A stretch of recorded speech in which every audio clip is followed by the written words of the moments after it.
Oh, the big news yesterday, right after we got off air, Micah Parsons traded from the Dallas Cowboys to the Green Bay Packers for defensive tackle Kenny Clark, who's age 29, two-time Pro Bowler, and 2 first-round picks. And big news out of the MLB world, newly acquired pitcher Walker Buehler for the Boston Red Sox has just been cut as of today. Termite damage is extremely costly. Turn to Dewey Pest and Termite Control.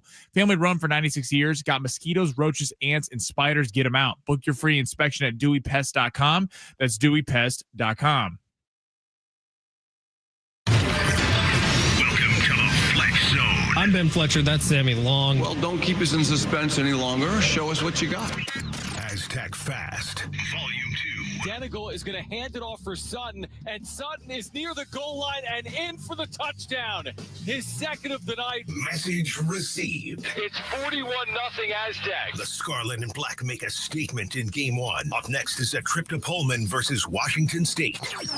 Meanwhile, the Padres. Ground ball, Gino's got it. On its way to first base, ball game, and the Mariners win it. Not so much. They win the series. We break down the chase to the playoffs. To kick off the weekend, we go to the San Diego Sports 760 studios to get into the Fletch Zone. Oh, yes, indeed. Happy Friday, everybody. Ben Fletcher, Sammy Long with you till 2 o'clock. This is the Fletch Zone on San Diego Sports 760. We got a lot going on today, Sammy. Aztecs start their season 1-0, a 42-0 win over who the hell did they play last night? Stony Brook, thank you, out of New York. I only spent like 9 hours of my day yesterday covering that game. But San Diego State gets the win 42-0. The first time they've shut out a team since opening weekend 2019 when they beat Weber State 6-0. This felt good last night for Aztec fans who had a lot of questions coming into this season, but San Diego State shows up. And yes, they did it against an FCS opponent, but I think the hope has been ignited here in San Diego that this squad has got some serious juice behind quarterback Jaden Denigal, behind an awesome rushing performance from Lucky Sutton, who went over 100 yards, and from a freaking shutout in game number 1 from the San Diego State defense. Defensive coordinator Rob Aurich going to be joining us. His first year calling plays on the Mesa coming up at 12:30. Steve Hartman, of course, will be stopping by for his 1:30 appointment. And if I remember correctly, Sammy, 1 week ago, Steve Hartman said Micah Parsons will be playing for the Dallas Cowboys in week 1 against the Philadelphia Eagles. The question is, will he remember that he said that? Fletch, Sammy, I told you that Micah would be traded to the Packers. I told you. 2 first-round picks. Steve Hartman has never been wrong about anything. Just ever. ask him. It's going to be a fun show today. We'll react to the Micah Parsons trade. We will get you ready for Padres and Twins out in Minnesota this weekend. And, of course, we will spend some time talking about this Aztecs football team that put on a freaking show last night. That was a lot of fun, man. But let's start with Micah Parsons because Jerry Jones, of course, had to wait until 2 o'clock on the dot, right when Sammy Long and I got off the air. I don't think it was personal from Jera. It's some absolute BS. But as soon as we get off the air yesterday, we get notifications blowing up our phones that Micah Parsons has, in fact, been traded from the Dallas Cowboys over to the Green Bay Packers. The trade package was 2 first-round picks, 1 in 2026, 1 in 2027, as well as Kenny Clark for Micah Parsons. And this is nuts, man, because then Jerry, immediately after making this deal, holds a press conference with himself and Stephen Jones where he talks about the fact that the Cowboys got better, not just in the future, but for this year. Because that makes a lot of sense. Get rid of one of the best defensive players in the NFL, and you're going to be better this year for it. Jerry Jones, look, man, there was a way to do this right. And the way to do this right was right before the draft and get a couple of first-round picks, maybe this year's pick and next year's pick. There was a way to do this right with Micah Parsons and not drag this thing out and actually just go through the agent like every other contract signed in professional football. But Jerry Jones wanted to do it Jerry's way. And I think Micah finally had enough of it and said, dude, I am never playing another snap of football for you in my life. And you can either deal with that and watch me hold out for a couple years and eat some fines, or you can trade me right now and get on with your life. And that's what the Cowboys ended up doing. Well, I don't think Jerry even knows who he traded per this clip. Take a listen. There was no question in our mind that Michael could bring us a lot of resources on a trade. Michael could bring us a lot of resources on a trade. He was talking about Michael Crabtree. Michael Crabtree, that's what it was. Jerry Jones, I mean, there's so much to unpack here. You can't believe this. There was so much at the press conference yesterday. The reporters were asking him about why didn't you trade him before the draft where you could have gotten picks. Jerry Jones had the audacity to go on the press conference and say that not only are the Cowboys going to be better in the future, they're going to be better this year because they can, quote, stop the run. And the Cowboys have not been good over the run ever since Micah Parsons has been there. But the reverse question to that is, who's going to rush the passer? You just traded the best defensive player in football, and then you go tell the media about how you're going to be better this year. No, the Cowboys are going to be awful this year. And what kind of message does that send to any future Dallas Cowboy now on the roster, that the guy who was Mr. Cowboy, who you drafted, you developed out of Penn State with the 11th overall pick, could not have been a better player, was open to playing all different positions, defensive end, linebacker, middle linebacker. Hell, he even lined up at nose tackle sometimes. This guy was Mr. Cowboy. You pay Dak Prescott, you pay CeeDee Lamb, you pay Trayvon Diggs, but you don't pay the best player out of all those. I mean, the goal is to draft and develop your own talent. And you couldn't have drafted and developed a better talent, and then you trade him away because it feels like you get petty because Jerry Jones thinks that he has an agreement with him.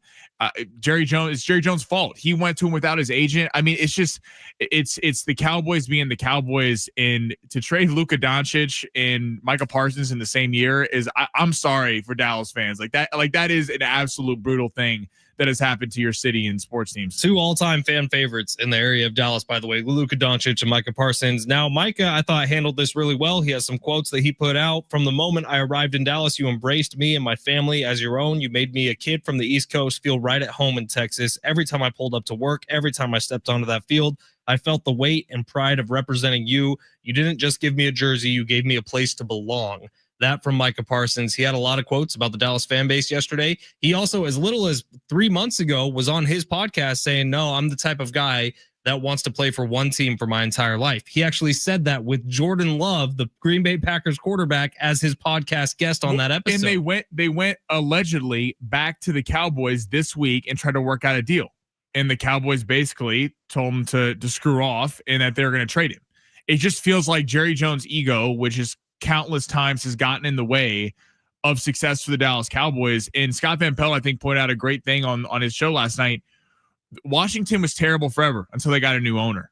And how many times is this guy going to be able to screw up this franchise and just be talking? Unfortunately for Cowboys fans, being passed down to his kid. It wasn't going to be a kind presser to Jerry Jones, but the way that they handled it by almost trying to justify that they're going to be better this year without him, and almost frustrated at the question of, a reporter asked a question, what does this say to future players that want to get paid for the Dallas Cowboys? It almost seemed to bristle. He said, ask Dak. Like that's your response, is ask Dak Prescott. I mean, it's insane from Jerry Jones. Jerry's crazy, man. Well, good news for Cowboys fans. September 28th, you get to see Micah Parsons again. He's going to be in a different jersey. It's a primetime game. Sunday Night Football, September 28th. That's week 4 of the NFL season. Packers, Cowboys on NBC. Potentially the highest rated football game of the regular season this year, given all this drama. All right, let's get to the big 3. We'll get back to Micah reaction a little bit later on in the show. Of course, we'll talk some Padres Twins as we get ready for this weekend series, and the Aztecs putting on a stunner of a performance a night ago. That was good to see for Aztecs fans. But let's get to the big 3 where Sammy Long rips through the top stories in the world of sports. Sammy, smash it. Your lunch break is here. Ready to go back to the office and knock the socks off your friends? Coworkers? It's time for the top stories of the day. The Big 3. Jonas Brothers tickets on the show today as well, so stay tuned for that. If you want to watch the show, YouTube at San Diego Sports 760, on X at Fletch and Sammy. If you were at the Aztecs game last night, we'd love your reaction. You can text us 70470, start your message with team, or comment on X and YouTube. Sammy, where are we starting? What trade is more unforgivable? Luka Doncic to the Lakers from the Dallas Mavericks, or Micah Parsons being traded to the Green Bay Packers from the Dallas Cowboys? So it's tricky, right? Now, the Dallas Mavericks have a great fan base, one of the better fan bases in the NBA, I would say, but it is mostly contained to the Dallas area. The Dallas Cowboys have a fan base that is spread across the country. We saw reaction videos spread across the country yesterday of people pissed off at their Dallas Cowboys. It has to be the Micah one because of the brand power of the star. Maybe not the quality of the player. I would go Luka Doncic. But when you're talking about the quality of the team, it has to be Micah Parsons. We've never seen a city trade 2 generational talents in faces of the leagues. I mean, Micah Parsons, take away the quarterbacks, take away Josh Allen, Mahomes, Burrow, and Lamar. If you talk about faces of the league, play for the Dallas Cowboys, you can make an argument it's the best defensive player there is. I am going to go with Luka, though, simply because of this. you're not drafting another Micah Parsons. There's not going to be another Micah Parsons at the Cowboys that's going to fall into the Cowboys' lap. But we see in the NFL draft all the time. These rounds 1 through 7, even undrafted guys can come in and be stars in the NFL, and you can throw a lot of assets at that position. They're not going to be Micah Parsons level production, but you can get a solid defensive end. It is rare that a 26-year-old superstar shooting guard becomes available, because in the NBA draft, unless you're picking in the top 3, you're not getting that quality of player. And it might not even be that kind of quality of player. And the fact that the Mavericks lucked into, because of Kyrie and Anthony Davis getting injured, the 1% chance in the lottery, and we're able to get Cooper Flag. I mean, it's kind of crazy that actually happened. But in terms of the trade, they got less back for Luka than they did for Micah. 760 texting in. I'm not a Cowboys fan, but I will say this. I think Jerry will see backlash from this. And if he ever wants to win one more championship, I think Jerry should at least have Stephen Jones become the GM, even if he's eventually going to take over for his dad anyways, because that's the only way Jerry can come back from this. The fans will never forgive him. It's worse than the Luka trade, or just as bad. They're both terrible. I mean, it's unbelievable. It's been a rough year for Dallas fans. Brutal.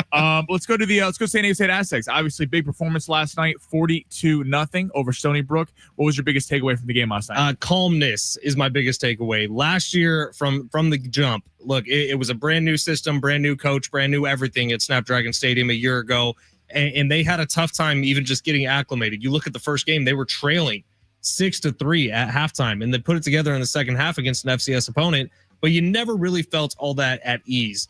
From the opening drive yesterday, 13 plays, 75 yards, 9.5 minutes off the clock, I felt a state of calmness from Jaden Denegal and the entire Aztecs offense.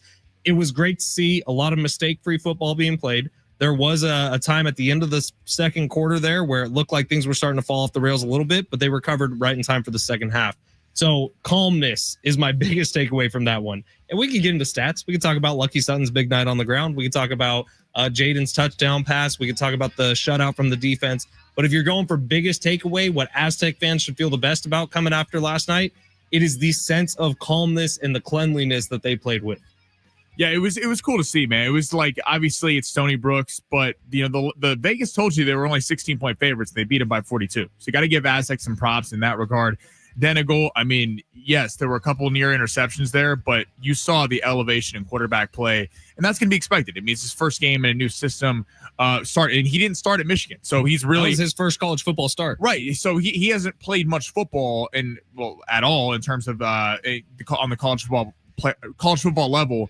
It was big seeing him. Lucky Sutton, you've been harping on him for months now. He looks like an absolute superstar, and the offense finally put it together. Now, it's obviously going to be a step up in competition against Washington State and then Cal, but this team certainly looks like they're up to the challenge. And it was cool to see kind of all the guys get work. Bert Emanuel Jr. got in there. I know everyone was scared about the Denegal injury with his shoulder. Looks like everything's all right there, but it was nice. From what I heard from San Diego State, it was a shoulder pad issue that he was dealing with.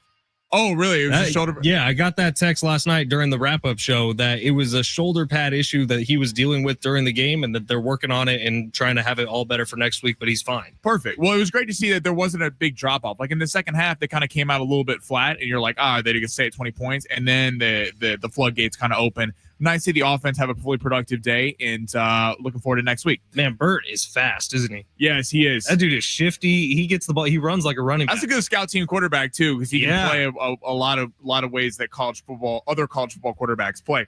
Let's go to story number 3, the Padres. So Padres obviously need a big weekend, 2 games back of the Dodgers right now with losing the tiebreaker. Walker Buehler was just cut from the Boston Red Sox, a pitcher who was traded from the Los Angeles Dodgers to the Boston Red Sox. The Padres need some starting pitching help. Do you think this is an option for the Padres? 70470, start your message with team. Would you be okay rooting for a team that has Walker Buehler on it? What's his numbers been like this year? He's not been good, right? I don't have his numbers in front of me. He has not been very good. No, I didn't think so. I'll see if I can pull him up real quick. The Dodgers basically wanted him to move to the bullpen because of the starting rotation for the Dodgers with Shohei, Yamamoto, Glasnow, all those guys, Blake Snell. He said no. So that's why they basically shipped him off to Boston. Dude, 5.45 ERA, 7-7 record, a 1.56 WHIP. I that's just a tertiary look at it, but I don't know that the Padres would even want Walker Buehler, aside from the fact that his name's Walker Buehler and he wears the tightest pants known to man. I mean, The problem though is it's not like the Padres starting pitching's been much better. No, so I mean it's worth a shot. 5.45 ERA. Well, yeah, he's obviously not going to be your frontline starter. That's Nick Pivetta. But with the concerns about Darvish, the JP Sears is not going to be pitching in the playoffs. I think there would be a role here. Not that he's going to slide in the bullpen, but it'd be interesting as a tryout for a month, see if he has something. Because certainly no starting pitching for the Padres has really stepped up besides Nick Pivetta. And we don't know what we're getting on Michael King. He's expected to make his first start coming back here against Colorado, which, by the way, I don't know what the Padres are doing having his first start in Colorado for a very hitter-friendly ballpark. But, hey, maybe Michael King's good to go. 70470 start message with team. Would you be okay with Walker Buehler wearing a Padres uniform? I mean, he knows the Dodgers well. For sure. But it's just one of those things where it was like when Jerry Rice became an Oakland Raider, you were like, this doesn't look right. I don't think I like this. Walker Buehler has been I hear you, but I mean, a Dodger through and through. They need some help there. They can't, like, the starting pitching has been so inconsistent this year. It's hard to believe that they're just going to turn it on come playoff time because the bullpen we know is amazing, but you can't just rely on the bullpen every night. You bring Walker Buehler in and then Max Muncy hits free agency. You give him a contract too. That sounds like a great idea. Well, that would be, at least he's not hitting for the Dodgers then. Yeah, I guess. All right, it's San Diego Sports 760. Quick break here. Coming up next. Let's dive a little further into this Micah Parsons thing. We got more sound from Jerry Jones. It's even more unbelievable than him calling him Michael again. A mistake he's now made twice in the span of 3 weeks. It ain't a mistake. It's not a mistake for sure. Let's hear from Jerry on the other side. It's San Diego Sports 760 live on the iHeartRadio app.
Our iHeartRadio Music Festival is back. Mariah Carey, Maroon 5, Sammy Hagar, The Offspring, Tim McGraw, and more September 19th and 20th at the T-Mobile Arena in Las Vegas. 2 nights, 1 stage. Buy tickets now at AXS.com. Get them now before they sell out. And while the world is listening on iHeartRadio, you could be there. 3 chances every weekday for you to win your trip for 2, plus $1,000 spending cash. Next chance to win happens at 1 o'clock right here on San Diego Sports 760. All the info at sportssd.com/festival. I'm heading back to Vegas tomorrow morning, bright and early. Vegas. We were there 1 week ago. As of right now, Sammy, we were broadcasting live from the Circa Resort in Las Vegas. Yeah, that was an absolute blast. That was a good time, man. Heading back, try to win some of my money back this weekend with the missus. And we're going to see the Wizard of Oz at the Sphere, which I don't know if you've seen the reviews, Sammy, but it's supposed to be incredible. Hell yeah. That's like awesome. They recreate a tornado inside the Sphere.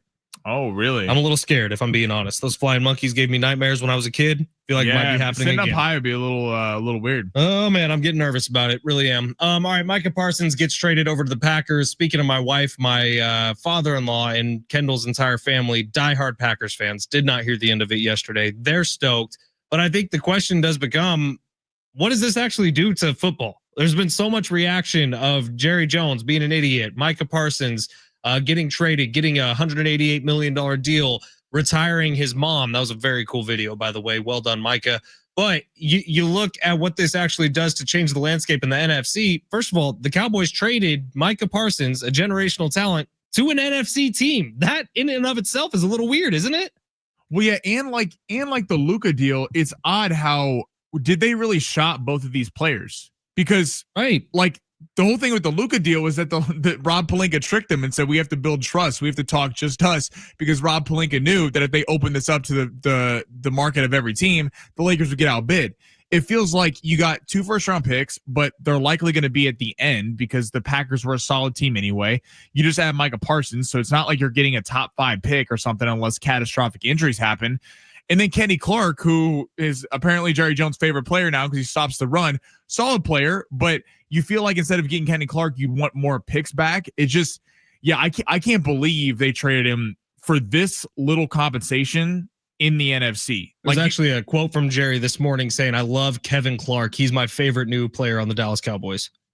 Kevin Clark? Is that what he said? Yeah. Dude, he's senile. Okay, something's going on. The Michael thing is weird. It's happened twice now.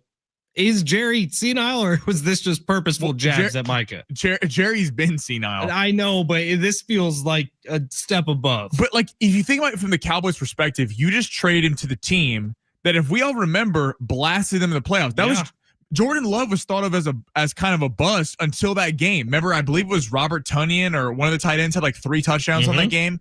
Went into Dallas, absolutely shredded them. They had like 49 points. So the last time you were in the playoffs, you got shredded by that team, and then you just traded generational pass rusher to that team.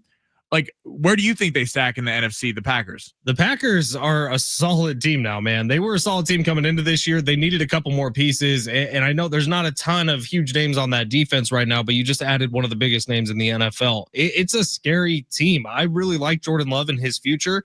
I think A.J. Dillon, Quadzilla in the backfield, is a solid back coming into his prime. They've made some additions to that offense. Wide receiver rookie, last name Golden. What's his first name? Matthew Golden, who is an absolute speedster. Green Bay is in love with him. Romeo Doubs still there when he's on the field and healthy.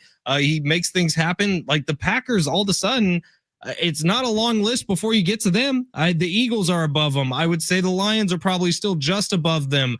But then it's kind of this hodgepodge of the 49ers, the Packers, the Rams. There's a few teams right there that I all of them are postseason teams in my eyes. They are interesting because it's like the defense is not a lot of big names. Like Edgar and Cooper's really talented player. Rashawn Gary's a really good pass rusher, probably doesn't get the love he deserves. And you think he's going to explode now with Micah Parsons on the other side of him. Yeah, A.J. Dillon there, Josh Jacobs. All the pressure's on Jordan Love. Like we talked about for months now. What quarterbacks have the most pressure? Josh Allen obviously wins Super Bowl. Justin Herbert, Kyler Murray, guys like this. Jordan Love goes to the top of that list because now you have a roster that you feel like could be really talented. I don't think they're in the number 1 seed conversation yet because of the division they play in. I mean, there's really not a cupcake in that whole division with the Lions, the Bears, and the Vikings. We'll see what JJ McCarthy is. But I do think the Packers, need a number one receiver. We'll see if Golden comes out to be what he is. Christian Watson dealt with a lot of injuries last year. Jaden Reed's there, Romeo Dobbs. So they have like 4 really talented receivers, but they don't have a number one. And I think to go on the road into a Philadelphia, into a Detroit, you need a number one legit solid wide receiver to do that.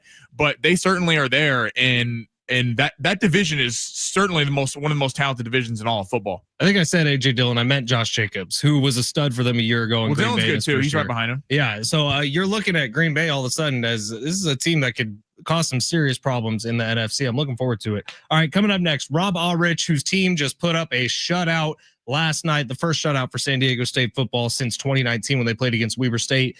Rob Aurich is the defensive coordinator. His first year calling plays. Let's get to know him. Coming up next, he's joining the show. San Diego Sports 760 live on the iHeartRadio app.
This report is sponsored by Zero Res Carpet Service and Upholstery Cleaners. Padres in Minnesota taking on the Twins. The game's a little bit earlier at 5:10 today.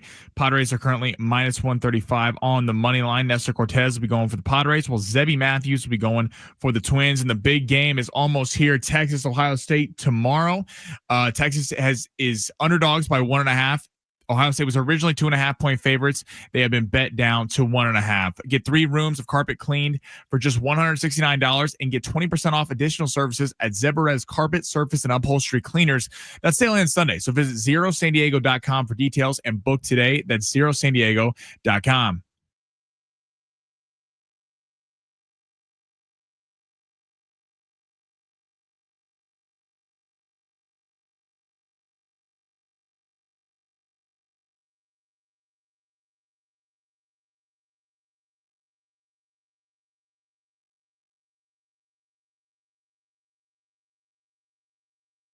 San Diego Sports 760, Aztecs with a big win last night. Next time you'll see them on the field is next Saturday when they head up to Pullman to take on Washington State.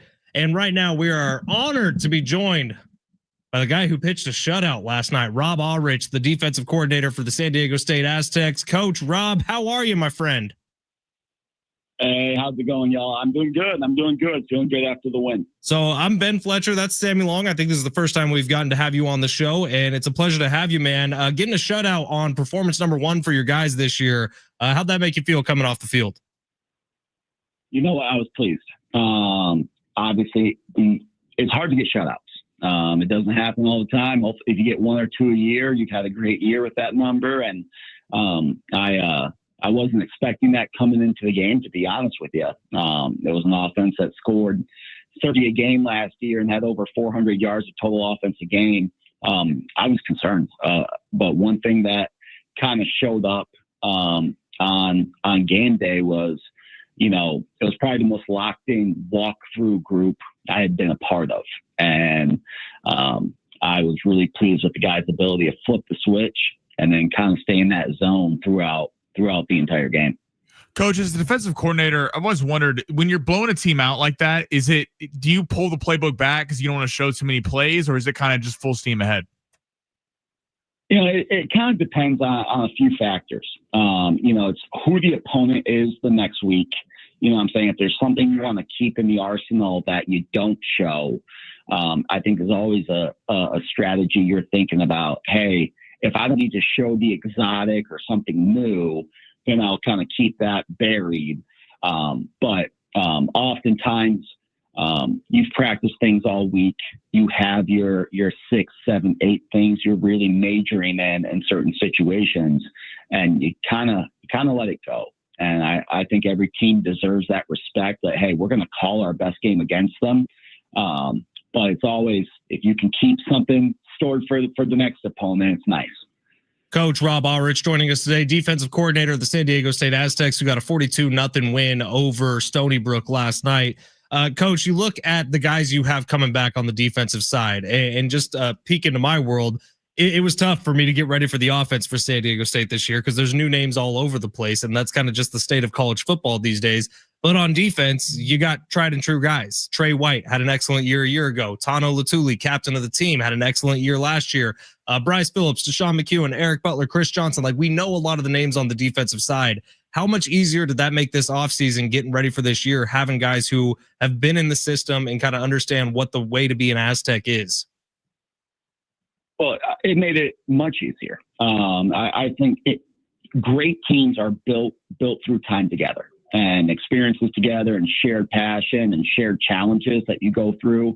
And so stepping into this role last December, knowing what we had coming back, and then we went to work on keeping the talent in-house. That was the priority number 1, is we need to keep our good players. And Coach Lou and the staff and the GM, the administration did a hell of a job with that. But anytime you can get a group of men working toward a singular goal for more than 2 or 3 months, 4 or 5 months at a time, you have a chance to be pretty good. And that's one thing I'll give our guys credit to, is we're different than what we were a year ago schematically, but they've caught on to stuff really quickly. And, it's not completely new fundamentals, but maybe in the way we're teaching it. And what showed out to me last night watching our guys was they played confidently. They played fast. And it's our job as coaches and our job as leaders here. Like, hey, let's put our guys in positions to be really comfortable and to go out there and play up to their capabilities. And it was good to see the guys come out and put on a good show for the Aztec crowd. Coach, you guys got Washington State next week. I don't know if you got a chance to look at the tape next week, but what's some of the biggest challenges they could present you guys, and where do you think you can exploit them? Well, I mean, it's kind of a funny backstory. So the head coach of Idaho last year was Jason Eck, who was at South Dakota State, where this whole staff came from that went to Wazoo. So we just have a lot of shared experiences defending this offense. And so I know that staff pretty well, and they're incredibly talented, and they always have wrinkles, but they also have an identity of who they are. And they're going to try to establish the run early. I would anticipate seeing a combination of 11, 12, and 21 sets and a bunch of different variations at quarterback. I think it's potential you'll see 2 quarterbacks from them. But unlike Stony Brook, where they're mostly playing a singular personnel with a few formations, it's going to be a lot more formations coming from Wazoo. And they present a good challenge. They're going to be a physical team up front, and you know, it's one thing where I think we have to challenge our guys. Like, hey, it's going to be a little bit of a different game up there in the trenches. Let's get ready to battle. Aztecs defensive coordinator Rob Aurich joining us today here on San Diego Sports 760. Rob, you do some reading on you. You get to know your backstory a little bit. And Paul Garrison wrote something a few months ago where he talked about the fact that Sean Lewis cannot be matched in intensity by just about anybody in the country. But if there was someone who could get pretty close, it was you. Do you think that's an apt description of the way you coach? Are you getting close to as intense as Sean Lewis? No, I think Sean has a tremendous ability to lead, and he does it in a passionate way. And I definitely get fired up at practice and get ready to roll. And I think the coordinators have to be pit bulls in a certain way that you set the tone for your guys. But humbly, like, I think one of the greatest strengths a coach can have is connecting with their players, coaching them hard, but having enough relationship to understand that, hey, we're going to coach you hard in this moment, but we still love you, even though your football is terrible at this certain point. Like, we still love you. We still believe in you. Your football's just not very good yet. So it's been fun to get this group going and to really see the development of a couple of those guys we had to coach really hard at the beginning.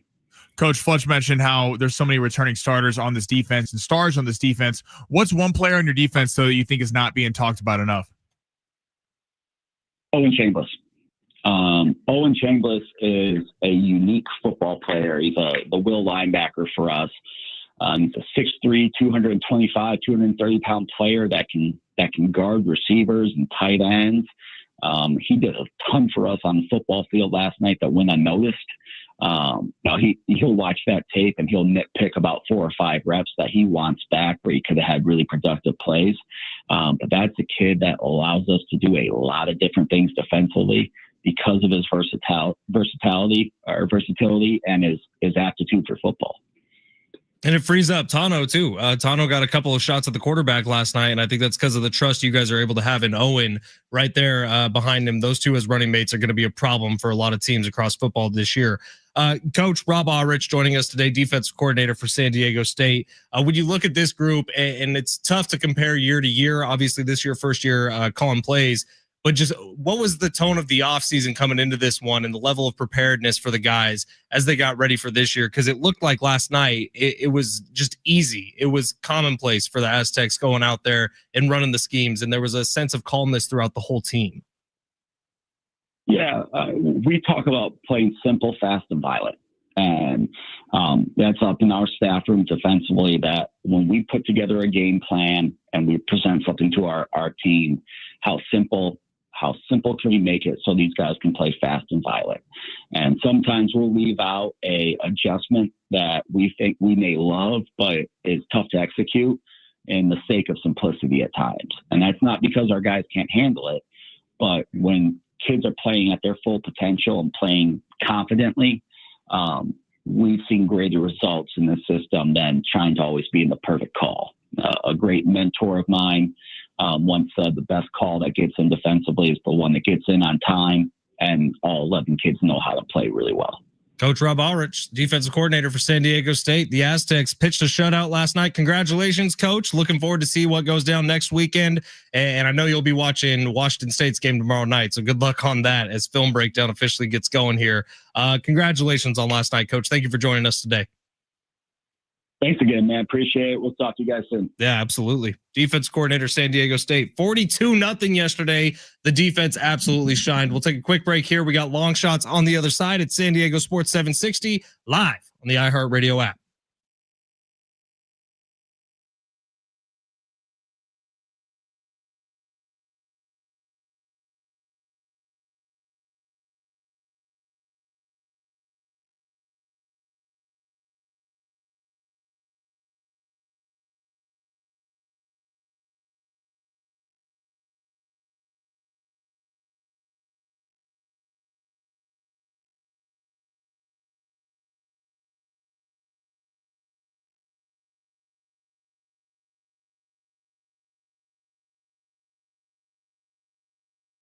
Hey, it's Fletch for my friend Gary Cooper, Mountain Trust Mortgage and Realty. Gary Cooper, the Aztec fan at Mountain Trust Mortgage and Realty. Give him a call today, 858-376-1299. No matter what stage you are in buying or selling a home, Gary is there for you for some advice. That's what he's great at, man. 858-376-1299. If you want someone to tell it to you the way it is, Gary Cooper is the man for you. He prides himself on eliminating the smoke and the mirrors and the shell games when it comes to mortgage companies. He'll tell you why. When you call 5 different companies, you get 5 different answers.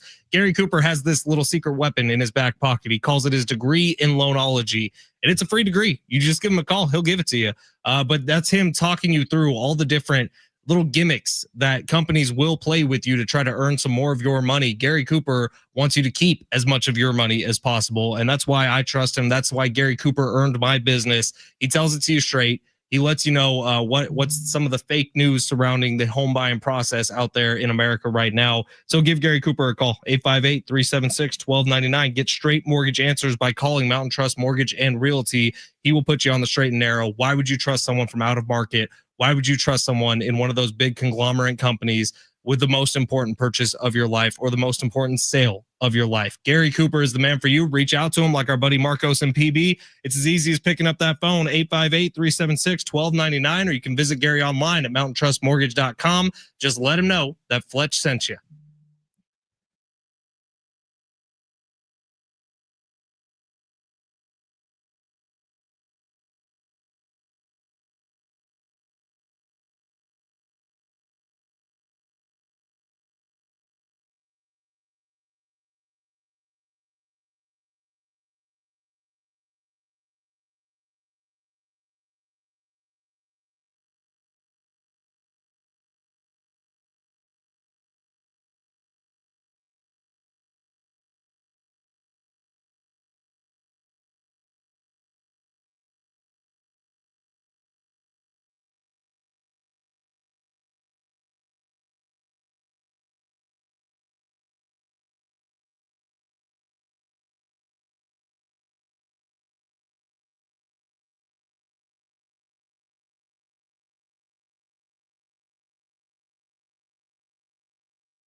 San Diego Sports 760. It is the Fletch Zone. Ben Fletcher, Sammy Long with you till 2. John and Jim will take over then. Plenty of reaction today for the Aztecs beat down of Stony Brook. 42-0 was the final score. Just got to chat with Rob Aurich. First time speaking with him, the defensive coordinator for San Diego State.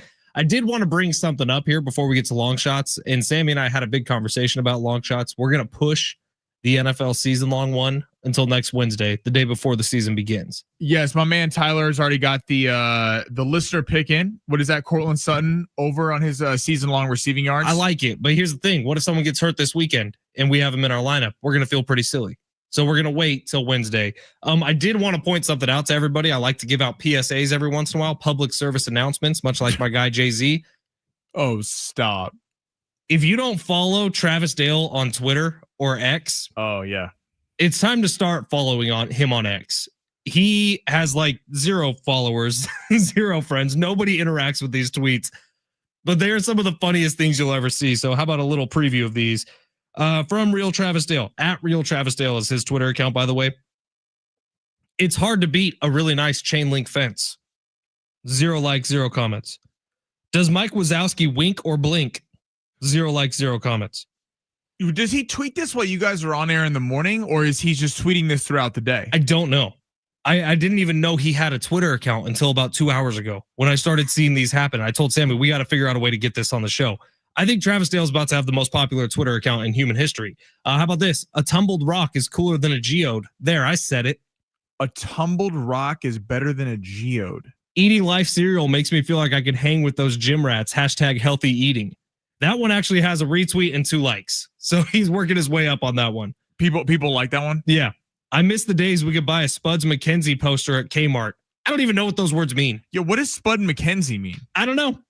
Long flat Jolly Ranchers equals 10 out of 10. Brick shaped Jolly Ranchers equals 6 out of 10. Explain that, science. We might need him just to come on the show to explain some of these. We might need him to check into a mental asylum.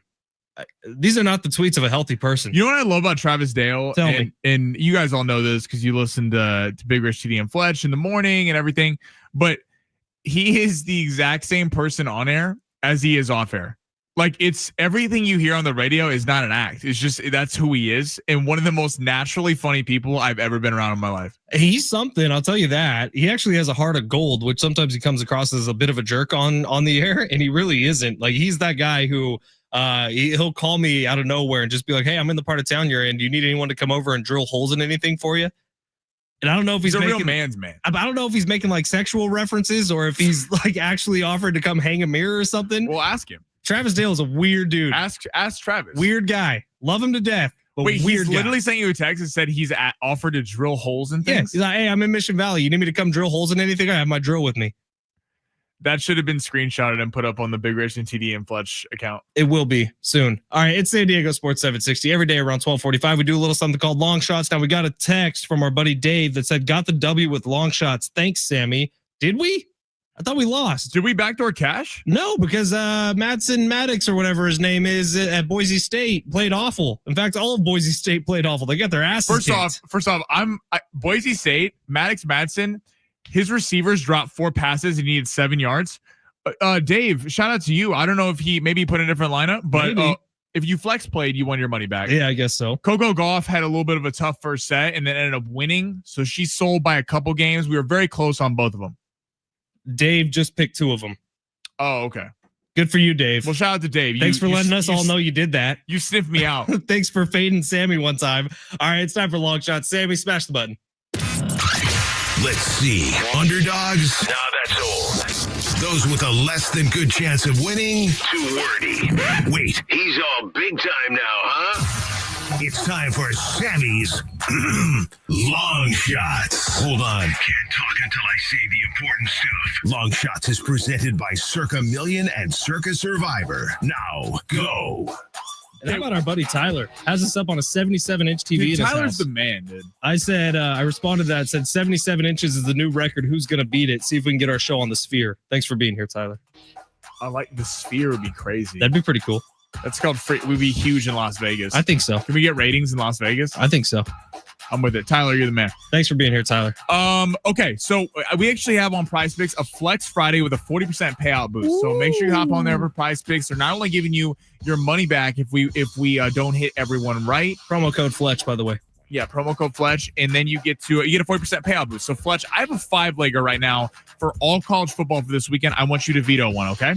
Okay. All right, we're going to start with the big game. Arch Manning in Texas going into Ohio State. Cannot wait for this game. The betting line has been everywhere. So apparently $550,000 came in on Texas today. So that's what moved the line. So Ohio State was favored by 2.5 before to open up, which makes sense. Defending champs in Columbus are telling you that Texas would probably be a half-point favorite on a neutral field.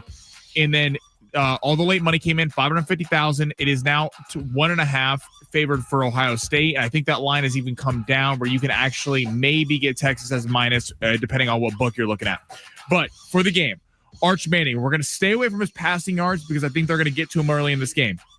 We're going to go more than 27.5 rushing yards for Arch Manning. I think Sark's going to get him out of the pocket. He's in a hostile environment. That place is going to be electric. It's going to be completely sold out with Ohio State red. And Ohio State has a great secondary. So if everyone's locked down the field, exactly, tuck it and run it. They have the best safety in the country, Caleb Downs, who will likely be a top 5 pick in the NFL draft next year. Arch Manning, more than 27.5 rushing yards. I think he actually gets us pretty quick in the game for Texas. Now, on the other side, Jeremiah Smith, the best receiver in the country. Him and Ryan Williams from Alabama are absolutely electric. He's only like 18, 19 years old. He was the superstar on the championship run last year. So the dirty little secret, though, is when they played in the playoff last year, Jeremiah Smith had his worst game of his career. He had 3 yards receiving against Texas. Do we expect that to happen again? Absolutely not. We're going to go more than 5 receptions.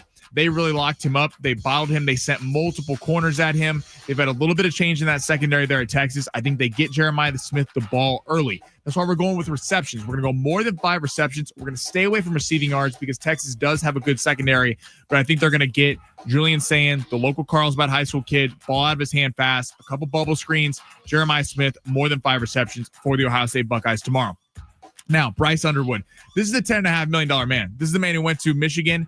Is this the guy Portnoy put up money for to bring over? I'm sure because Portnoy is a huge Michigan I think fan. he put up like $1 million to try to get him over. Okay, so this guy, literally, if you're not familiar, Bryce Underwood, #1 overall recruit coming into this year, was paid $10.5 million to go to Michigan. Basically, every school in the country was in on him. They won out. They're playing Nevada, so it's going to be a blowout. The spread's 45.5, but we're going to go more than 204.5 passing yards. Simply why? Yes, there's the threat of them pulling him out halfway through the game, but they didn't pay this guy $10 to $11 million with the student section to have him play a couple series. They're going to let him play a little bit, get a little bit of run because Michigan's schedule does get tough coming up here soon. They got USC. They got a couple big games coming up. I believe Penn State's on that schedule. Don't quote me on that, though. All right, we're going to go Lenore Sellers. They're playing New Mexico, by the way, not Nevada. New Mexico, excuse me. Clerical error. Lenore, thank you for that. Lenore Sellers. This is one of the most underrated players in the entire country. This guy for South Carolina is fantastic. He was the SEC Freshman of the Year last year. Not enough people are talking about him. If Arch Manning wasn't here, they would be talking about Lenore Sellers a lot more. Carson Beck's a bigger name. Garrett Nussmeier, LSU. Cade Klubnik at Clemson. Bigger name. Lenore Sellers, I think, could be in the argument for the #1 overall pick next year. We're going to go more than 220.5 passing yards. They're playing Virginia Tech. He hit this number in 4 of his 5 last games last season to end the year. And then our last pick of the day. CJ Carr, true freshman for Notre Dame, going into Miami, playing at Hard Rock Stadium. So it's a home game for Miami. Less than 188.5 passing yards. And I'm going to tell you why. This is going to be a heavy dose of Jeremiah Love. Jeremiah Love is one of the best backs in the country. He's in the Heisman conversation for Notre Dame. 188.5. We're going to go less than. He's a true freshman starting on the road against a top 10 team in the country. Marcus Freeman is not going to throw him out there to be throwing the ball all over the yard and potentially get in trouble. I think Jeremiah Love is a big day. Less than 188.5 pass yards. No vetoes, although if I was going to veto one, it was going to be Jeremiah Smith, but I like it because it's a flex Friday. We're getting our money back anyways. Let me repeat it. Arch Manning, more than 27.5 rush yards. Jeremiah Smith, more than 5 receptions for Ohio State. Bryce Underwood, more than 204.5 pass yards for Michigan. Lenore Sellers, more than 220.5 pass yards for South Carolina, and less on CJ Carr, redshirt freshman quarterback, 188.5 pass yards. If there was a veto, it was going to be Jeremiah Smith. I don't trust it without the hook. I like 4.5 a lot better. I think 5 is going to end up being the number. Yeah, the hook is not great, but I think Jeremiah Smith actually has a huge game on tomorrow morning. Probably. I put it in as is, but if you're going to veto one, I would say Jeremiah Smith. All right, take a quick break here. Coming up, hour number 2, Steve Hartman stopped by for his weekly appointment. We will get into Padres and Twins, and we'll recap some of last night's action with the Aztecs and Stony Brook at San Diego Sports 760 live on the iHeartRadio app.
This report is sponsored by Progressive Insurance. I'm sure you all know by now, Micah Parsons traded the Green Bay Packers for 2 first-round picks and Kenny Clark going back to the Dallas Cowboys. Are you serious? Jerry Jones said they're going to be drafting Pro Bowl players with those picks. Wonder what Dallas radio thinks of that. In the big game tomorrow morning, Texas, Ohio State. Ohio State is currently favored by 1.5 after being favored by 2.5 in the game originally before someone placed a $550,000 bet on Texas money line. At Progressive Insurance, they offer auto, home, and commercial auto insurance, plus a variety of business insurance options to cover your small business needs and more. Visit progressive.com today. Again, it's progressive.com. Welcome to the Flex Zone. I'm Ben Fletcher. That's Sammy Long. Well, don't keep us in suspense any longer. Show us what you got. Aztec Fast, Volume 2. Denegal is going to hand it off for Sutton, and Sutton is near the goal line and in for the touchdown. His second of the night. Message received. It's 41-0 Aztecs. The Scarlet and Black make a statement in Game 1. Up next is a trip to Pullman versus Washington State.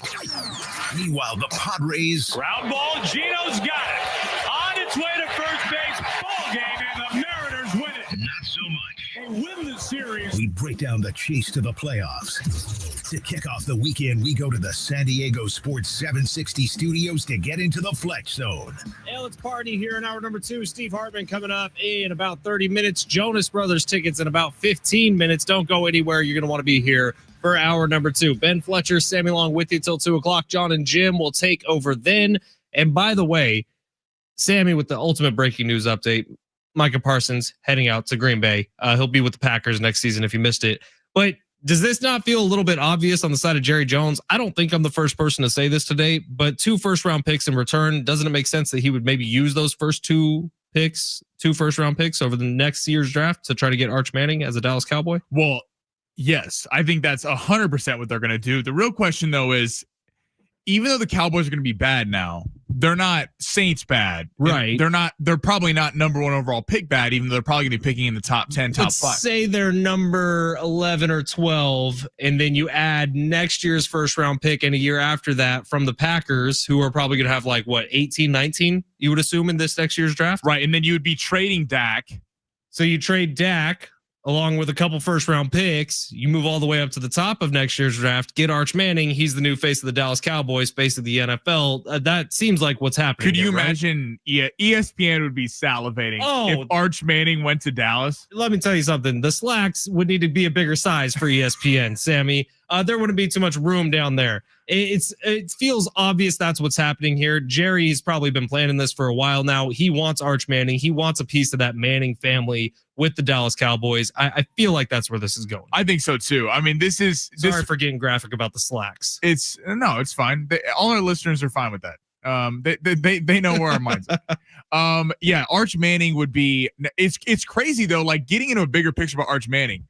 That's you're right. That is 100% Jerry Jones thinking.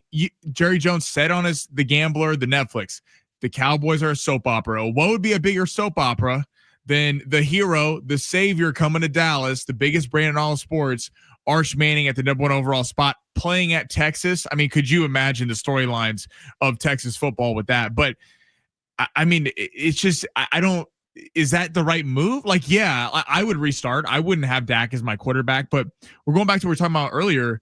What kind of message does young players want to play? Why would young players want to play for the Cowboys? Who has been better who is more deserving of a contract than Micah Parsons? Dak got paid, CD got paid, Trayvon Diggs got paid, and the one guy. But isn't that part of the reason Micah didn't get paid was because all those guys got paid? And so it sounds like Jerry offered him the contract. It would have made him the highest paid non-quarterback in NFL history, but isn't that part of it? Like you and I both said it, it's probably smarter for them to move on from Micah and not pay him because all that money's wrapped up with those guys. So you kind of need to move on from some of those guys, which could be happening in next year's draft. Well, the worst thing, it would be better for Jerry to make a move like that to try to go get Arch Manning, because I'm telling you right now, if they use one of their first round picks next year on a pass rusher, people are going to eviscerate him. I mean, he's not going to be Micah Parsons. No, he's not going to be Micah Parsons, and it's going to be unfair expectations on whoever the kid is.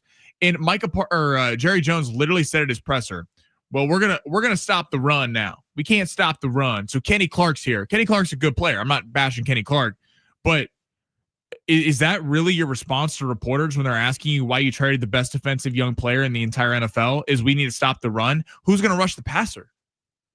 It's a great question. Cowboys are going to have to figure that one out. We'll see. Maybe Deron Bland moves from cornerback over to pass rusher. We'll see what the Cowboys are thinking here. I don't know the answer, but I think they're trying to maybe lose a couple more games this year. You know who's the biggest winner from yesterday that no one's talking about today? The New York Giants.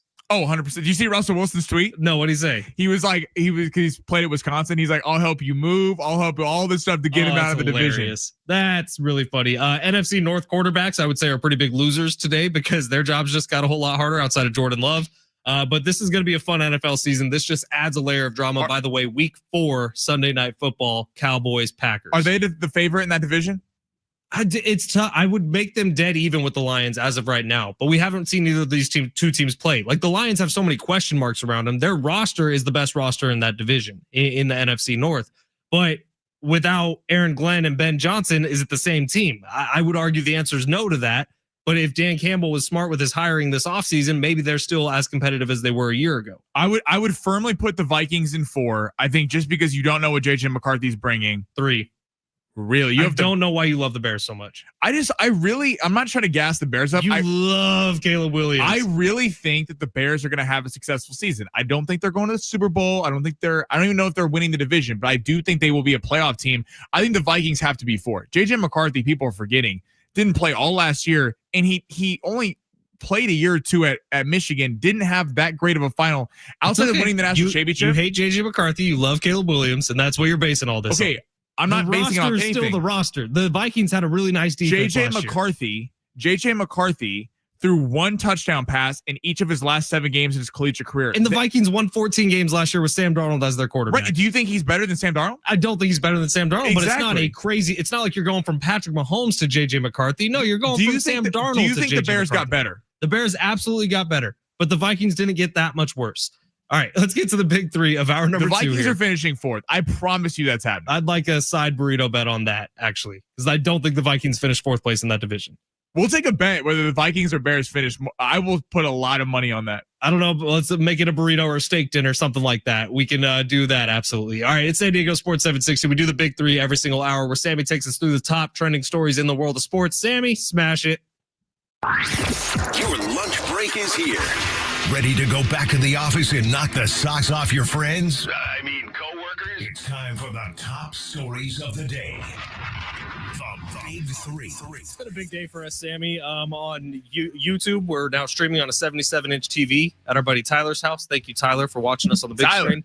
And Elon Musk now listens to the show. Yeah, Elon Musk had some big words for Ben Fletcher. The owner of X, as well as Tesla, as well as SpaceX, as well as whatever else he owns. I think PayPal. Is SpaceX still going on? I think so. 858 texts in, which is Elon Musk's phone number, and says, "It's not effing Twitter."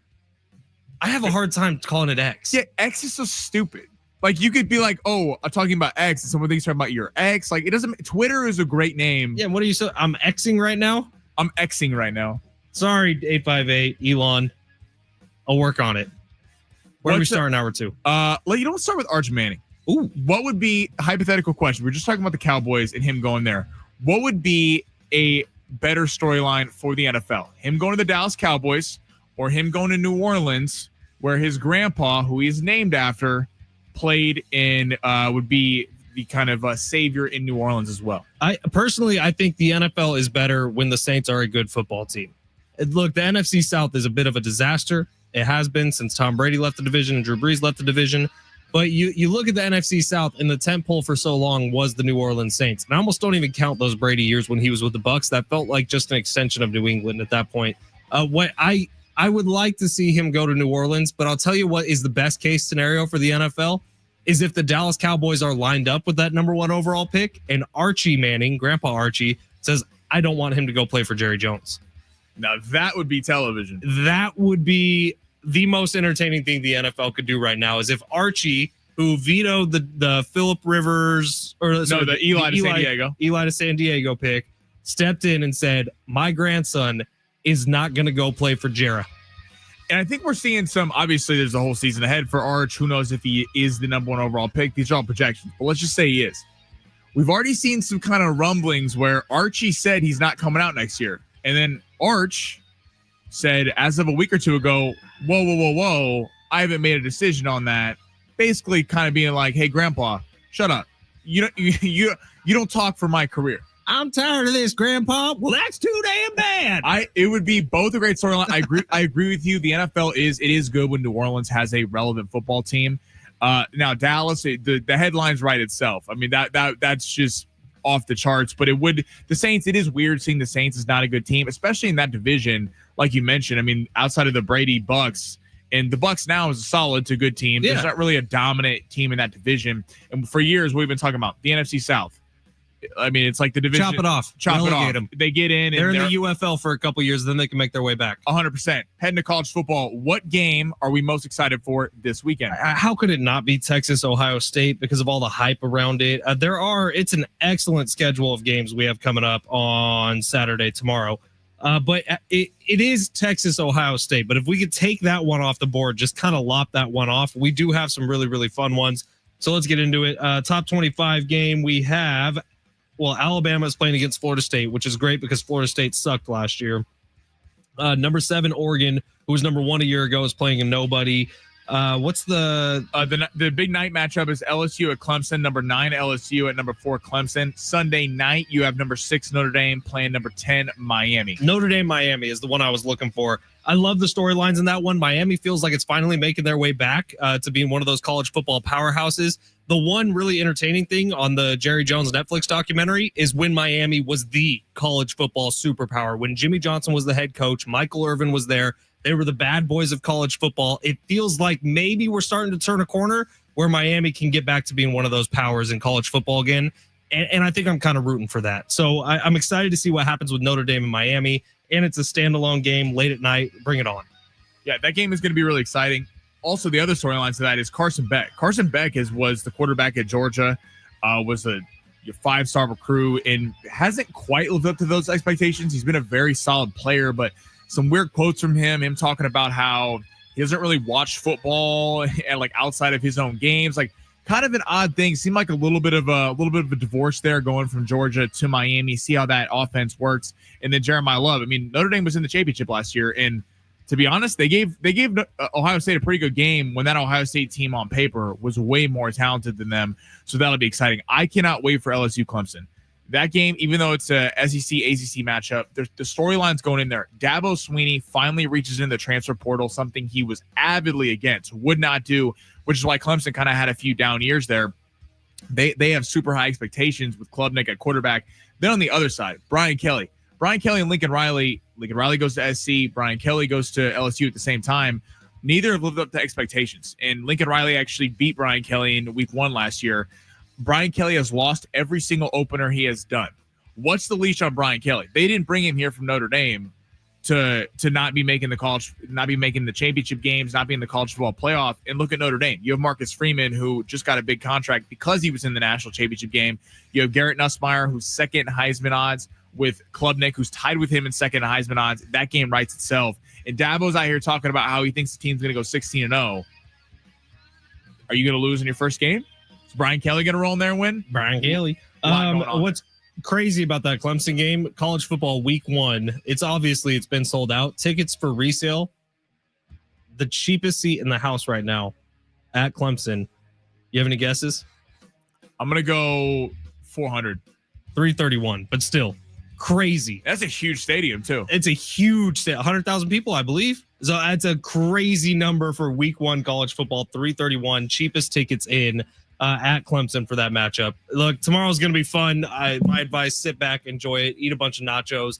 This is one of the few times this year Aztecs aren't playing on a Saturday, so I'm going to be enjoying it at a couple of different sports books in Las Vegas. We're going to take a quick break here at San Diego Sports 760. Steve Hartman coming up in 15 minutes. Jonas Brothers tickets on the other side. Keep listening. It's San Diego Sports 760 live on the iHeartRadio app.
San Diego FC back on the pitch Sunday night. They got LAFC up in LA. You can hear the match live Sunday night beginning at 7:15 right here on San Diego Sports 760, your home for SDFC. We had Mikey Varis on the show a couple days ago, head coach of SDFC, and something I hadn't really thought about until we were having him on. That dude's going to win coach of the year in the MLS. 100%. Like expansion team, first team to clinch the postseason, all the success they've had this year, real contenders heading into the MLS Cup playoffs. Like Mikey Varis is going to win coach of the year in the MLS. It's kind of fun too because LAFC, if I'm not mistaken, has kind of got their season back on track. Yeah, they're good. So I believe they're in the 5th spot in the Western Conference. They got some young guy, I can't remember his name, but who is drawing massive crowds. People are obsessed with him. Like this is going to be kind of a playoff preview. We know SDFC's in. They have 6 games left, including this one this weekend. Like it's going to be fun seeing this team play in a real playoff level atmosphere because it felt like that way for the opener, but it was also like, hey, this is a cool story. They won in their first game, all this stuff. Now this is a legit team with real aspirations in the playoffs. So this is going to be a fun test this weekend, and we got the playoffs coming up here real soon. The Padres are heading out to the Midwest. They got Minnesota for the next 3 games. 75-59 is the record for the San Diego Padres. That's good enough for second place in the NL West as of right now. 2 games back of the Dodgers. Now, the Padres did a lot of work to get themselves tied up with the Dodgers, and they took the lead at a couple different points over the last few weeks. But it feels like, I don't even want to say it, but it feels like that ship is almost sailing right now. And if you're the Padres, you're just looking to try to get that 4th spot, make sure that you have a home wild card series. But Padres heading into this weekend, I mean, Sammy, we could talk about expectations all we want, but it kind of felt like you needed to win that series in Seattle. And once again, you need to go in thinking sweep, if not 2 out of 3. Well, completely, because the Dodgers, now we'll see, because the Dodgers have been inconsistent at times. They do play down a competition. They got the Diamondbacks this weekend. So even though the Diamondbacks are, out of the picture, that is still a NL West rivalry. You'd expect them to at least get 1 game there. But the Padres need a sweep. I mean, at some point, like it's the end of August. It's about to be September. There's no more. It's not June where it's, hey, they can make up a couple games. If it's frustrating with this team because you look at them and you go, every time they get to the mark, like remember earlier this year, it was very early in the season, but they get to the mark when it was starting the 3-game set and then the 4-game set in LA, and the Dodgers ended up taking going 5-2 in that stretch. The Padres they were tied for the division lead before that. And then you take your first 2 games in San Diego, you're on top of the division, and then you put a clunker up on Sunday, and then you roll up into Seattle and lose 2 or 3. So it just feels like this team, every time they get there, and then before they have the opportunity to really take a hold of this division and put legit threat on the Dodgers. I mean, if they had won that game on Sunday, they'd be 2 games up, and with the easiest schedule remaining, the Dodgers would probably be going like, oh damn, like we have to like win most of our games remaining. It just feels like you let the Dodgers off the hook a little bit. Not that it's over, but you need a big weekend here because the Mariners series was not what you wanted to see from the ball club. It wasn't it, man. Nestor Cortez going to be jumping on tonight on the mound at 5:10 first pitch. Minnesota, it hasn't quite been the year they were expecting out there for the Twins. 60-73 on the season. You got to take advantage of this. This is a 4th place team in the AL Central. Got to take advantage of heading over there. Hopefully you get some offense back on track. Fernando has been heating up. The numbers are starting to favor Fernando, getting some slug back in his game. He's hitting lots of doubles now. It'd be nice to see some of those doubles go over the wall and get some of those home run numbers up. But Fernando feels like he's making his way back. Manny, average is still high. Remember we had Kevin Acee on earlier this week where we were talking about, look, Manny's been the most consistent Padres hitter all year until Ramon Laureano came along, but it never feels like those hits are in big moments. Well, can that switch the narrative up? And Manny does usually finish off seasons on fire. He just hasn't gotten there yet this year. Let's see if it happens this weekend. To that end, did you see what Xander Bogaerts told Kevin Acee's article? No. He said, we have a big 9. Basically talking about, he said, it feels like we have a big 9 in terms of, instead of what it was before, the big 3, the big 4 at the top of the lineup, a big 9 hitters, 1 through 9. And that's great and all. On paper it is, because honestly, it's been the guys at the bottom of the lineup that have been producing for the Padres, keeping them afloat. We are starting to point to Fernando's getting a little power back, but at some point we're nearing playoff time. Fernando needs to become Fernando. Manny needs to become Manny. We're going to see what's going to happen with Merrill coming back from injury. You brought up that whole point of you hear what Coach said to that, by the way? I love what Coach said. It was a really funny line. So essentially, I was saying, all right, it's not a problem until it's a problem, right? But Jackson Merrill making his way back, Gavin Sheets playing really good ball. Who's going to be the odd man out here? Someone has to go to the bench. And Coach said, that's not an interesting point, but it's a good point. I love that. And I was like, Coach. Is that a compliment? Is that a backhanded? What does that mean exactly? It's not an interesting point, but it's a good point. I think he's giving you a comment. It's a good point. I love Coach Gutierrez. He's the greatest, man. But that it is an interesting point in the sense of. Thank you. I thought it wasn't interesting. It was just good. Well, I'm curious. Like we have Coach on next week. What's the leash on Jackson Merrill? Because if we're talking about name brand value, obviously you're going with Jackson Merrill. He's the future of the franchise. You sign him an 8-year contract. He's the guy going forward. But it is hard if a team that some of the top of the lineup is struggling to hit a little bit, and then you have Gavin Sheets who's raking right now, and then really Gavin Sheets was playing very well before Laureano and O'Hearn got here, so he was kind of the odd man out. If Jackson Merrill comes back, and let's be honest, it's not like Jackson Merrill was having some crazy year. He's an excellent defensive center fielder, but you didn't sign him to that contract for the defense. You signed him for the offense that he provided in year one as a rookie, where he was a legitimate rookie of the year candidate. But now Gavin Sheets has gotten better in left field. Ramon Laureano is a fine center fielder. And you know Mike Schilt loves his guys. I'm not advocating for Jackson Merrill to go to the bench, but someone has to be the odd man out. And Mike Schilt is loyal to a fault. We all know this about Mike Schilt. Yes. Mike Schilt will roll with his guys no matter where the entire fan base, the organization, hell, that's why tonight Luis Arraez is going to be back up hitting second. 100% he is. But I'm just curious if Merrill comes back and it's not very good. What's the pressure? What's the outside pressure? Is it doesn't matter, we're ride or die with Jackson Merrill? And that could be a fine outlook. That could be fine because Jackson Merrill is the future of the franchise, whereas Gavin Sheets isn't. But let's not forget that Gavin Sheets was a first round pick. Gavin Sheets is a young player. This is not some like 35, 36-year-old slugger. And he's the one Padre outside of Ramon Laureano and Ryan O'Hearn, who both came over at the trade deadline, who's had consistent power all year. They need to take advantage because the starting pitching has been up and down. You don't know what you're getting. The Dodgers series in LA, they're a disaster. Then in San Diego, they're good. It's hard to figure them out. Basically, what they've told you, the starting pitching, is that they're inconsistent. They're hard to believe. The bullpen we know is elite. There's no excuse for the top of this lineup to not be raking this weekend. And if we come in on Monday or Tuesday because of Labor Day and they're not, that's a massive issue. Look, Gavin Sheets, he is a great pinch hitter, but he can also be a really good everyday starter. And he has been for the Padres when Jackson Merrill's been injured. I'm really curious to see what they do. Mike Schilt, like you said, loyal to a fault. I would assume Jackson Merrill is just going to slide right back into the lineup. But if he's struggling, how long are Padre fans going to be okay with that? How long is Mike Schilt going to be okay with that when quite literally the season's going to hang in the balance? Before we go to break, that is an interesting part with Mike Schilt.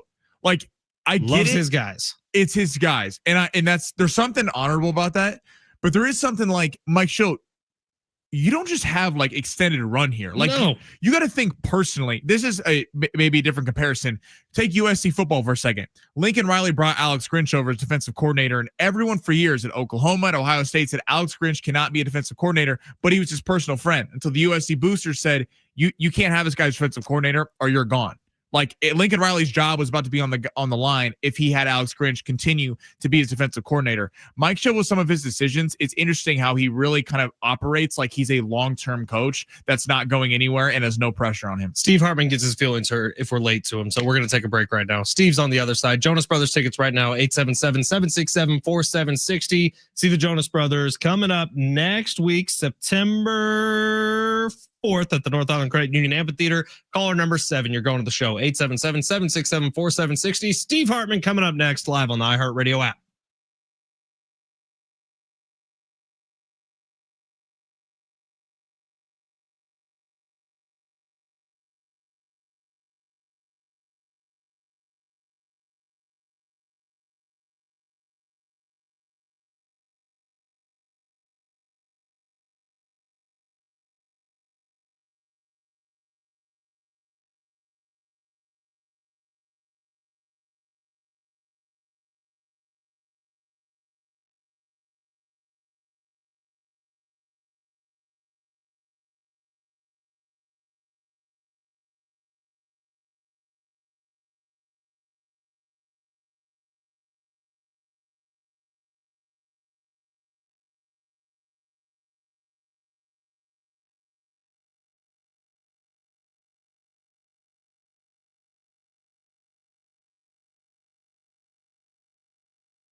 This sport is sponsored by Rapid Radio's Padres back tonight in Minnesota for game 1 of their 3-game set. That game will be going at 5:10. Nestor Cortez will be on the mound for the Padres. In Texas, Ohio State, the massive game tomorrow.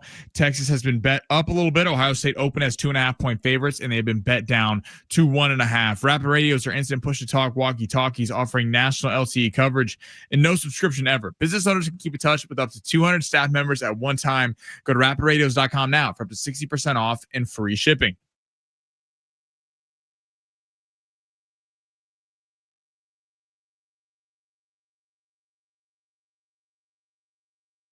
Interesting song choice, Sammy, but I like it. It's a Friday. Let's get crazy. It's San Diego Sports 760. Ben Fletcher, Sammy Long with you till 2. John and Jim will take over then. And like he does every Friday at 1:30, Steve Hartman joining the show. Steve, what up, dude? Guys, I am so ready. First full week of college football. I mean, does it get better than 9 a.m. kickoff tomorrow with Texas and Ohio State to really kick things off? It's pretty awesome. In the NFL. The NFL. Yeah. Sammy's Chiefs. It's going to be a long year. That's what Steve opened with on the phone. No, here, we're going to start with this, Sammy, because we don't have playback of it, but I'm going to do my best Steve Hartman impression. Fletch, Micah Parsons will absolutely be on the field for Cowboys-Eagles week 1. You remember that, Steve? I do remember that, and I said that nationally. I think everyone was in agreement. Look, there's a couple things to look at here. First of all, I have said over the course of the last 4 seasons that Micah Parsons is an overrated player. I know he was a finalist for Defensive Player of the Year. They get enamored with all the sacks. But when it comes to big games, let's put it this way. He has played in 4 playoff games. In fact, let's go back to their last playoff game 2 years ago at home against Green Bay. By the time they got to the fourth quarter, it was 41-16 or 40-16 Green Bay. And in those first 3 quarters, 0 tackles, 0 sacks for Micah Parsons. In fact, in 4 playoff games, he has a total of 1 sack. And if you look over the course of his career, he has piled up a lot of sacks against weak opponents. So I have maintained all along that Micah Parsons is an overrated player. And to be honest with you, the Packers grossly overspent on this guy. That being said, where does that put the Dallas Cowboys? Well, could it be any worse than they were a year ago? It really comes down to this, guys. Yeah, it's nice to have a guy that can get 12 sacks over, 1 sack a game. Micah Parsons being a very one-dimensional player. But it really comes down to quarterback play. That's how you win in the playoffs. It's not about a guy that's going to make sacks. I mean, there's rare occasions with an LT back in the day or Von Miller, who was such a force in Denver winning their last Super Bowl.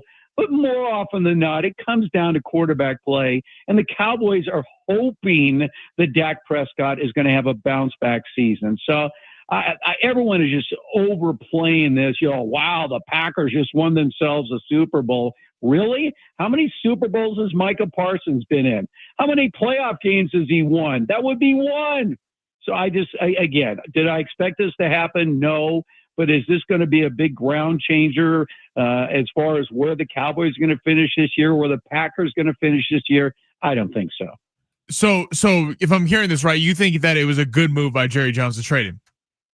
I think it was a neutral move. I mean, when you talk about getting rid of Micah Parsons, what did he win with Micah Parsons?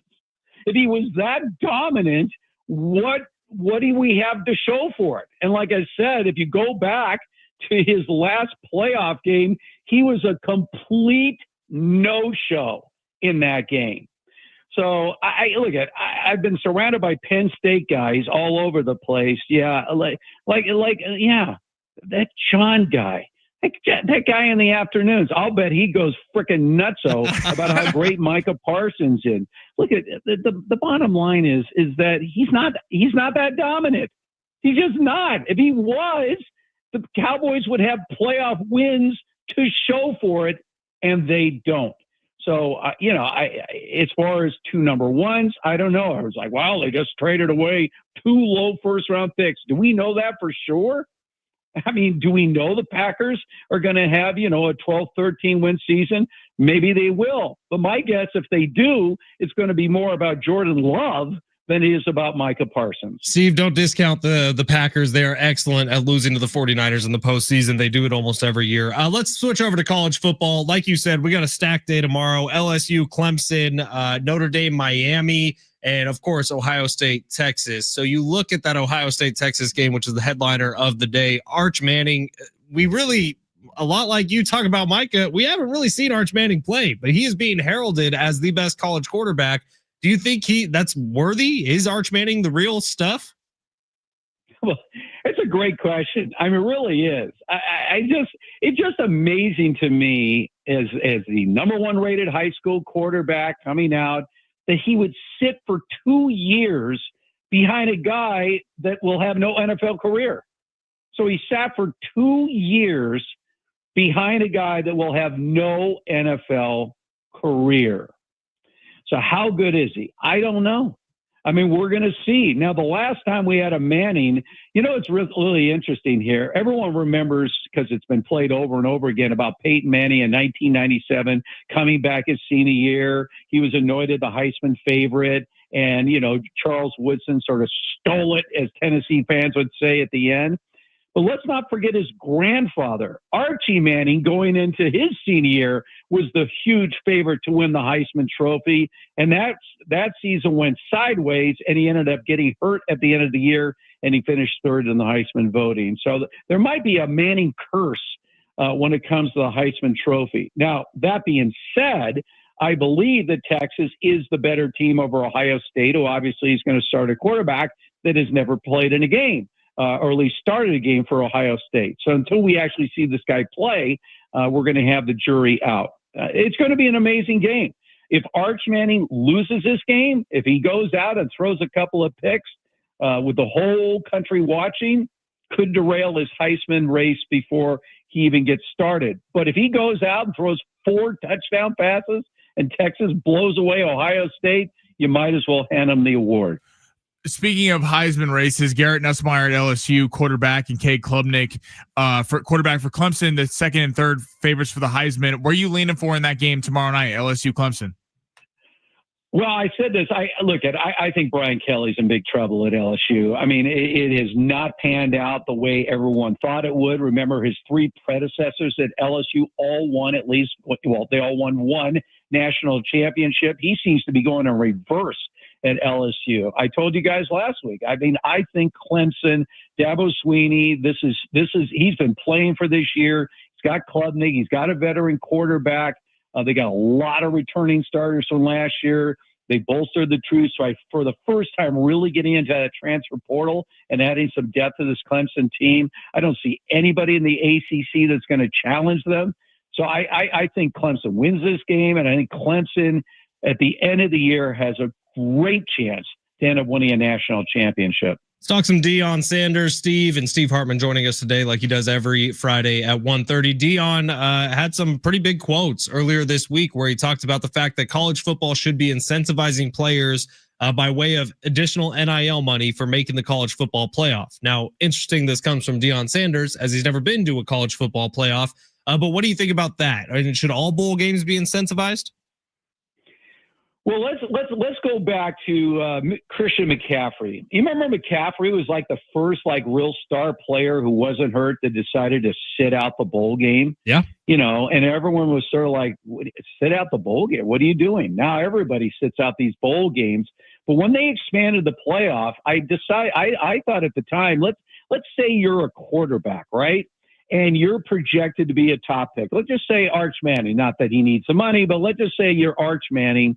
You're projected to be the top quarterback in the draft, and they're asking you to play an additional potential 4 games in the postseason. I would imagine there's already something in play as far as these NIL contracts where there are bonuses involved to keep guys on the field. The idea, it only would take 1 or 2 guys to say, I really don't care about the stupid playoff. I'm just caring about my future in the NFL. So I'm going to bail. And if it happens with a quarterback, just imagine you completely derail a team's chances to win the playoffs. So I understand where Dion is coming from.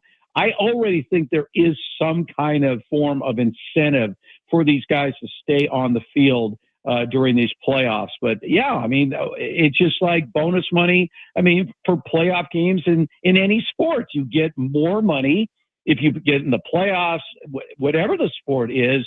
Why should that not be the case since we've already gone professional at the collegiate ranks? Steve, next time we talk to you, the NFL season will be underway. Do you have a Super Bowl matchup and champion that you would like to announce on air right now? Guys, I want to put it this way. I look at the Philadelphia Eagles, and I'm just like, did we see the complete wipeout that they did, not only of the Chiefs in the Super Bowl, but really throughout the postseason? The Eagles, by far, have the best team in the trenches on both sides of any NFL team. There's really not even close. And statistically, I told you last week, the number 2 team is the Broncos. So if I were to say right now which 2 teams are most likely to make it to the Super Bowl, I don't see any team in the NFC challenging the Eagles. 0.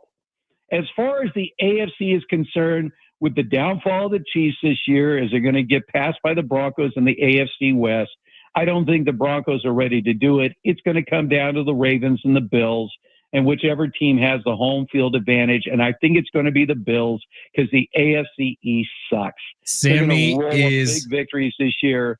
So look for a Bills-Eagles Super Bowl. Sammy, it's not going to be a popular one. Bills-Eagles Super Bowl. Sammy is so mad right now, Steve. No, Steve. So wait, they're not going to be. Look at the fact that the Chiefs made it to 3 straight Super Bowls and then embarrassed themselves with 20 total yards, and they were down 34-0. They still Wait, hold on. I got this, Sammy. Let's give some other NFC teams some credit because the Packers gave the Eagles a good game in the wild card round. The Rams gave the Eagles all they could handle with a broken Matthew Stafford in the divisional round, and then they beat the crap out of the Commanders, but that was Jaden Daniels' rookie quarterback first time in.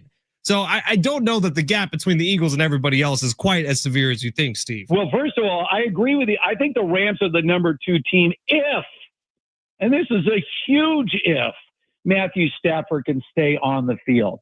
As far as the Packers are concerned, guys, I'll see it when I believe. I'll believe it when I see it. I really do. I still think the Lions are the team to beat in the NFC North. Their offensive talent is phenomenal. They just got to get a defense together. And mark my words, Micah Parsons will not have anywhere near the impact on the Packers defense that everyone is dreaming about today. I think you're right about that. I don't think the Packers are as good. Steve, thank you so much. Appreciate your time. We love having you on every Friday. Hell, if you were planning a surprise trip down, next week would be a pretty damn good week to do it. The open of the NFL season. You're here for all 2 hours if you want. I am so ready. It's going to happen sometime in September, guys. I promise you that. It's going to happen in September. Let's look at the calendar.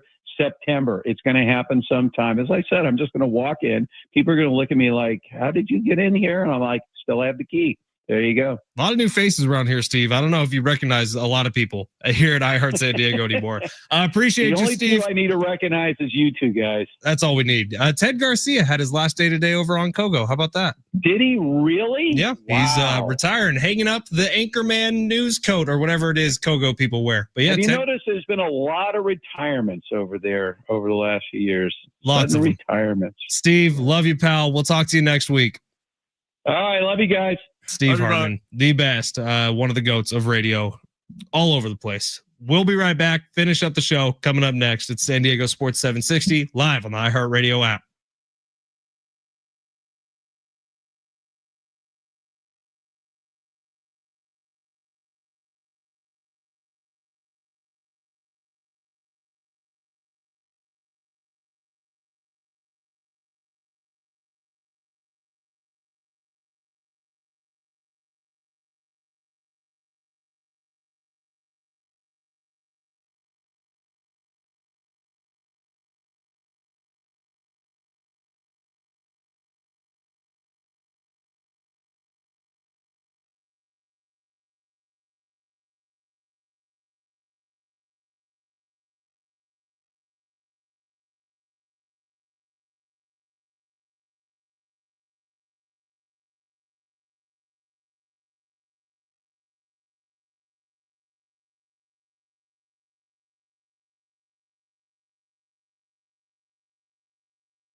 Hey, it's Fletch for Prize Picks. Download the app today. Use promo code Fletch, FLETCH. Get $50 in lineups after you play your first $5 lineup. Today is an extra special Flex Friday. Every Friday, Prize Picks fully guarantees a $20 lineup for you. Even if you lose, you get that $20 back in promo funds. Today is a Flex Friday with a 40% payout boost. Download the app today. Use promo code Fletch. Run your game with Prize Picks. It's the best fantasy sports app on the planet. Just ask. There are millions of active members, the billions of dollars already awarded in winnings.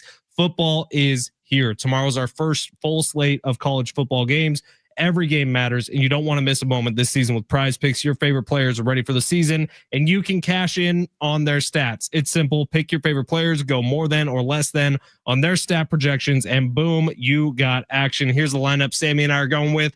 Arch Manning, more than 27.5 rushing yards. Jeremiah Smith, more than 5 receptions. Bryce Underwood, more than 204.5 passing yards. It's that simple on Prize Picks. You just make your picks in less than 60 seconds. You got a lineup that can win you lots and lots of cash. Prize Picks makes it fun, quick, and easy. You can build your lineup in under a minute while settling in on the couch, preparing some 7-layer dip or whatever it is you're ready for watching college football with. Join the millions of people already playing. Get part of the billions of dollars already awarded. Use promo code Fletch when you sign up. FLETCH. Get $50 in lineups after you play your first $5 lineup. Prize Picks. It's good to be right.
So, Sammy, I totally blame you for this.